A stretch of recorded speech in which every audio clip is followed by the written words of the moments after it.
Olá, tudo bem? Bom, se você viu o vídeo anterior, você já deve me conhecer. Mas se não, eu sou o Anderson, eu sou engenheiro, adoro matemática, já dei aula aí para alunos do ensino médio em cursinho, alunos do ensino superior, e a minha proposta agora é trabalhar com conceitos iniciais da matemática, especialmente pensando em concurseiros, então eu vou trabalhar com questões de concursos públicos dos mais variados níveis. É, Ao terminar de falar sobre esses conceitos básicos, eu vou abordar, passar para um nível da matemática já no ensino médio, especificamente falando sobre funções, todas as classes de funções que são cobradas em exames vestibulares e pensando que as funções são primordiais para você depois ingressar e fazer bem um curso de cálculo, né?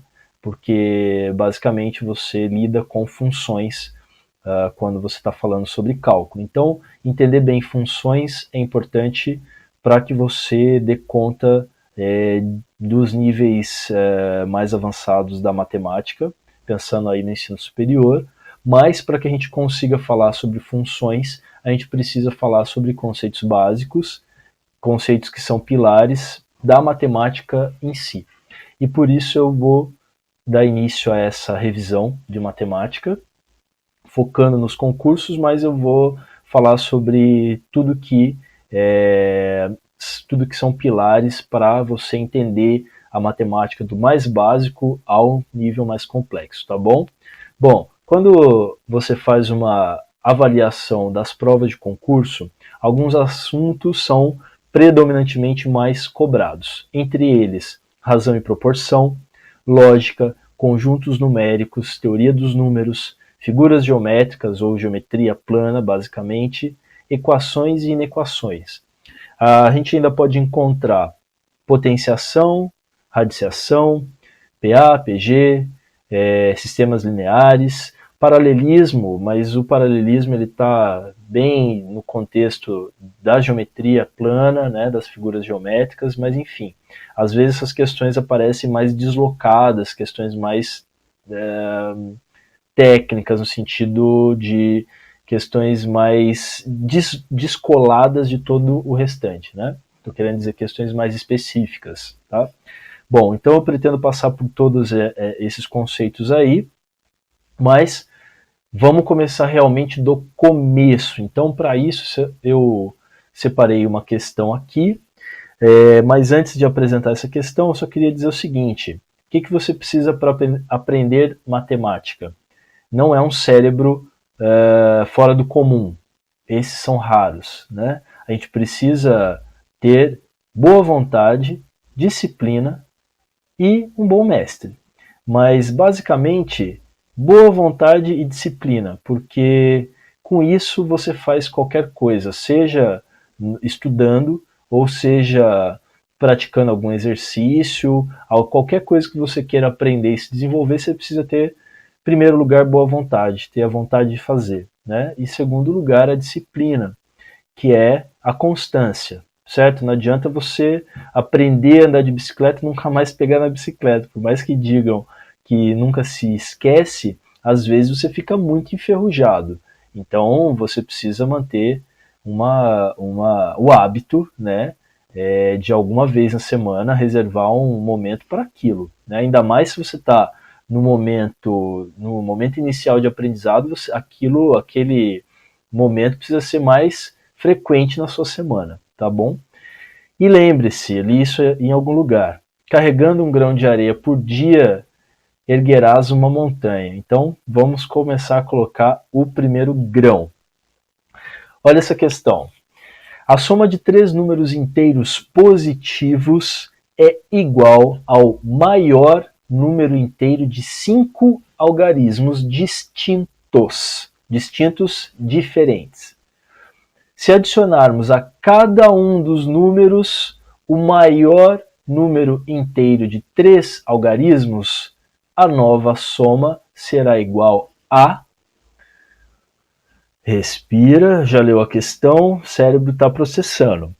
Ele trabalha aí nessa questão, ele ou ela, não sei quem escreveu, com dois conceitos fundamentais que você poderia me perguntar.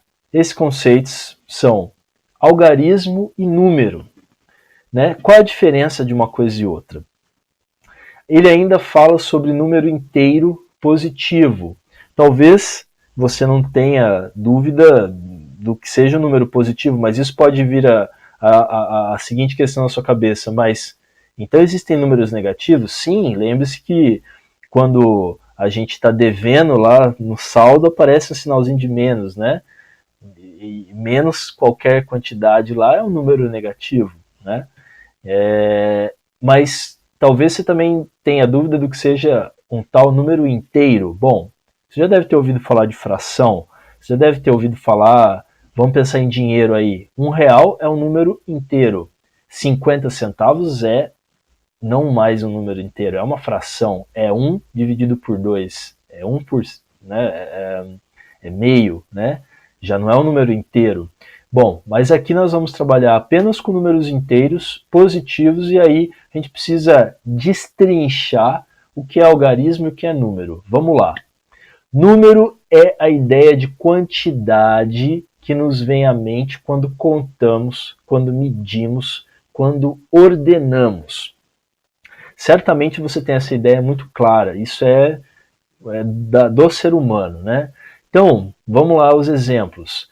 Você pode pensar no número de livros que você tem aí na sua estante, número de CDs, número de peças de roupa que você vai colocar numa mala, no número de canetas que você tem. Número, qualquer coisa que você vai agrupar e dizer quantos tem. É uma ideia de quantidade, né? Você pode medir uma parede na sua casa, medir a área e expressar isso também. É uma quantidade, né? Quantos centímetros, quantos metros tem determinada objeto, né? Bom, numeral é um conceito que está atrelado aí a número e algarismo. O que é um numeral? Numeral você usa para representar o número do qual você está falando.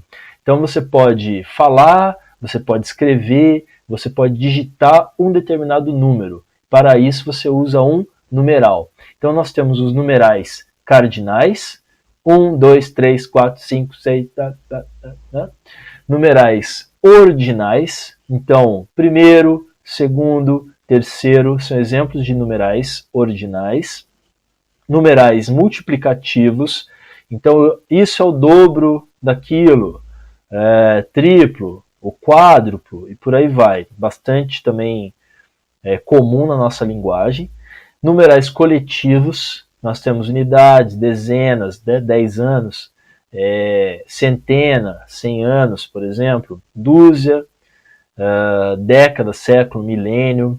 Então, é um número, uma grandeza que é um coletivo, né, que representa um certo número de outras coisas, né? De repente pode ser um certo número de unidades, uma dúzia, 12 unidades, uma dezena, 10 unidades, por aí vai.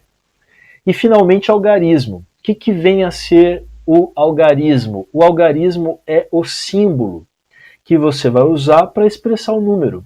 Nós estamos mais habituados a usar algarismos indo-arábicos. Então, 1, 2, 3, 4, 5, 6, 7, 8, 9, 0. Com esses 10 algarismos, nós expressamos todo e qualquer número que a nossa mente dá conta de imaginar.